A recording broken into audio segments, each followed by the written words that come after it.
காவிரி, முல்லை பெரியாறு உட்பட தமிழகத்தின் உரிமைகளை திமுக விட்டுக் கொடுத்துள்ளதாக பாஜக மூத்த தலைவர் தமிழிசை சவுந்தரராஜன் தெரிவித்துள்ளார். சென்னை மீனம்பாக்கம் விமான நிலையத்தில் செய்தியாளர்களிடம் பேசிய அவர், வேங்கை வயல் விவகாரத்தில் உண்மையான குற்றவாளியை கண்டுபிடிக்க முடியவில்லை என்று குறை கூறினார். வாளா இருப்பேன்றீங்க, நீ காங்கிரசுக்கு வால் பிடிப்பவர்களாக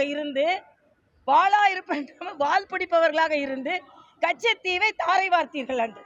நீதிமன்றங்கள் முல்லை பெரியாரின் உயரத்தை உயர்த்தலான்னு சொன்னாலும் உங்க கூட்டணி கட்சி ஆட்சி செய்யறது மறுக்கிறார்கள். தமிழகத்தின் உரிமை அங்கே பாதிக்கப்படுகிறது. அதே போலதான் காவிரி ஆற்றில் முதலில் நீட்டை பத்தி பேசும்பொழுது நீங்கள் தான் ஆட்சியில் இருந்தீங்க. அப்போ உரிமையை பறி கொடுத்தீர்கள். டங்ஸ்டனும் அப்படிதான்.